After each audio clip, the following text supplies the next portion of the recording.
This guy is awesome, Steve. He brought us a table with a tray. It's really good. Okay, good. Hey, Carlos. Yeah, lower your shoulders just a little bit. Yeah, bring the lats out there. That's nice. Hi, I'm Sean Ray. I'm here at the NPC 2007 National Bodybuilding Championship celebrating their 25th anniversary. I'm here with Jeff Olcsvary. Did I say that right? Yes, sir. From Lafayette, Louisiana. Jeff, you're in the lightweight division. What does that category consist of as far as poundage? 154 and a quarter down to, I think, 143. And what'd you weigh in last night? 151. So a guy like yourself, you're a lightweight bodybuilder. There's several pro cards on the line. You've got probably about another 10 hours before you're going to hit the stage. What's going through your head now? I mean, it seems like the hard work is probably already done based on last night. How did you feel last night, and what do you think your chances are tonight? Well, basically, you know, competition is usually the morning and then the afternoon. Right. So really, I don't change. I'm still going like I haven't won yet or haven't placed at all. You know, I'm still supposed to go up there like it's prejudging all over again. What contest did you have to go through in order to qualify to be here in Dallas?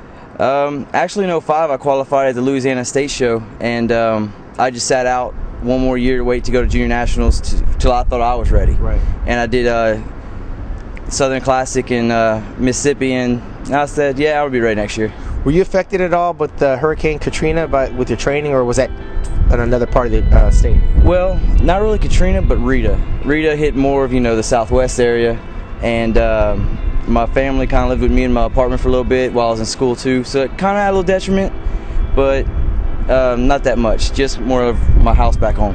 Now, being a student in college, you have your family, and also trying to find the time to train, I was in the same place you were. It's a delicate balancing act, and probably taking that time off in order to train to come here. I mean, you obviously did your homework. You're in fabulous condition. You got great lines.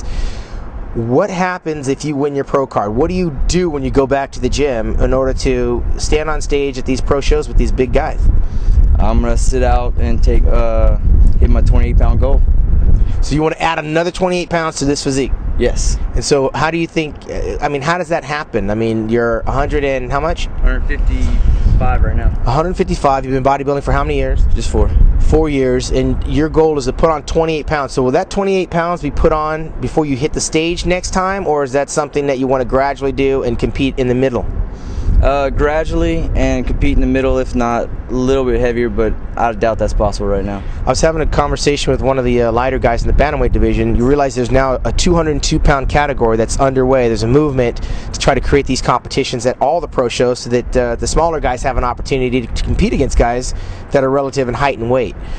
That being said, I mean, you're clearly one of the more symmetrical guys, and constantly bodybuilders and photographers and fans alike don't want to see that symmetry go away just in, you know, the pursuit of mass. How do you keep that balance when you're putting on the weight? Well, in my programs, I always hit my weaknesses first. You know, it's basically the way I work out is the balancing act itself. You know, keeping my small waist, keeping my lines, keeping all these little detailed areas, and all season and, you know, my workouts, even when I'm dieting, changes, and it's an adjustment to that. So I really do keep my lines even when I'm off season. So I just look more of like a more swollen version, you know, just not really bloated stomach too much, not really like, you know, big joints and whatnot. So I try to keep it as much as I can. So being aware of the delicate balance between size, conditioning, and shape, let's say you win your pro card tonight. When do you think you'll actually step on stage again? It all depends on how much I hustle. My genetics allow me. Hopefully next year's kind of pushing, but maybe 2 years. So being a bodybuilder, I know when I was 22, 1 month after my 22nd birthday, I was here and I won the contest. I'm a little bit bigger than yourself, but you train all your life, you get the pro card, you know, you get in the exposure, the compliments. How do you go from that level of success to sitting on the sidelines for 2 years? It's kind of like if you come out and win the Heisman Trophy and you're on the team with these NFL players and you want to sit for 2 years. I'm surprised that you would say that. Maybe you don't know how good you actually are, but sit out and wait for what? I mean, I would think that in a year you probably make some significant gains, and to monitor that level of training, you have to challenge yourself by actually getting in a contest. Do you think you might lose sight 2 years down the road by taking that much time off because of life and school and all these other distractions, and then suddenly you've got to deal with 2 other national champions coming in, and now people are going, isn't that guy? I mean, do you think taking 2 years off might work to your advantage, or do you think it might be a mistake? No, it'll be my advantage. Like a little kid kicked on by a bully. It just builds up, and then once I'm there, plus I love being an underdog. Like junior nationals, nobody knew who I was. Right. Came out, won first, shocked the hell out of me, you know.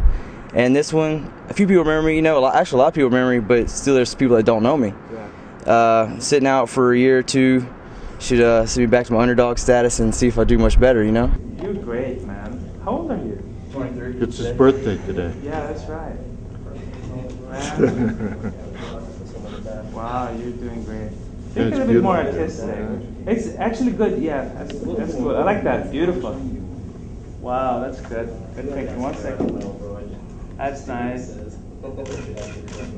Beautiful. Maybe pushing the other arm up, straight up in the sky. Like, yeah, like that. Good. Very nice. 1 second. That was good. Okay, back. Looking in the camera there. Nice.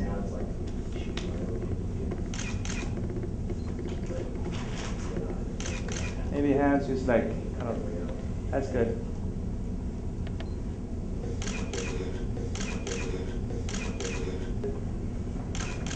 Good. Smiling there a little bit more. I feel like I'm modern Bob Paris.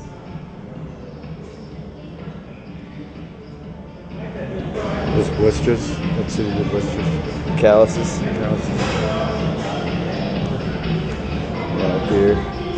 Do you use straps when you train? No. No gloves, no straps.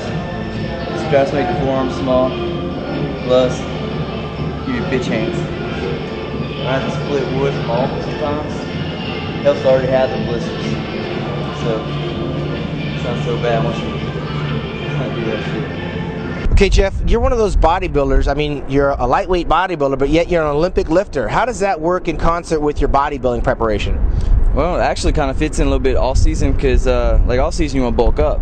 Whereas powerlifting, it's all about like volume, mass, low reps.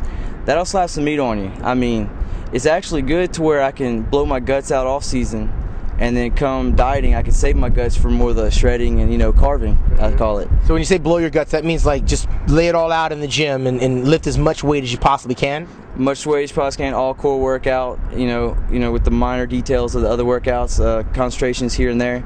But yeah, for the most part, all core, mostly squats, mostly, you know, all these thickening workouts. That's the building blocks and the basics for having a complete balanced physique, whereas a lot of bodybuilders have a tendency just to come in and do the detail work. They don't have the base and the foundation of the big heavy stuff. Yeah, you gotta build a foundation in your house before you put up the stacks, you know? Hey, you're such a hardcore powerlifter that I actually was. We got to show the audiences. We got to scan down. You got to show this guy your legs. Now, this guy has 2 tattoos on his legs, and his power suits are so tight, and he's such an intense lifter that it wore the tattoos right off his legs. All right, now that's intensity. I know your trainer personally. She's an old friend of mine. Maybe we should get her over here. Yeah. Robin Parker, yeah, who's a pro bodybuilder in her own right. Hey, Robin, how's everything going? Very, very well. You did a really good job with this guy. I'm excited. I think he's going to do very well. Now, what kind of diet you put this guy on during, for preparation for the show? Usual high protein, low carb, pretty much low carbs all the way until this week. Low sodium. Is he strict, this guy? He's a good boy. He's done well.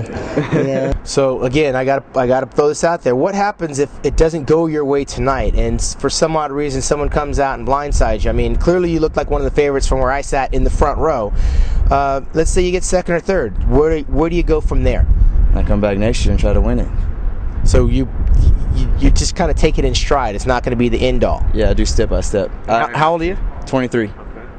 So, yeah, 23 today. Hopefully next year will be my birthday again. So. It'd be a nice birthday present getting there. But what I'm saying is, you get your pro card. All your friends, your family, they realize now it's all worth the effort being recognized as a national champion in the NPC. And then you're, like I said, you're content with sitting on the sidelines for 2 years? You could actually have the discipline? Oh, shoot. If I can make it this far, I can make it farther. Yeah, no, actually, it'd be much easier for me if I take my pro card now, just with the support and people, actually, the realization back home, because, you know, it's almost like not a taboo, but just like a sport that you don't really see much of, except for in magazines, and that's it.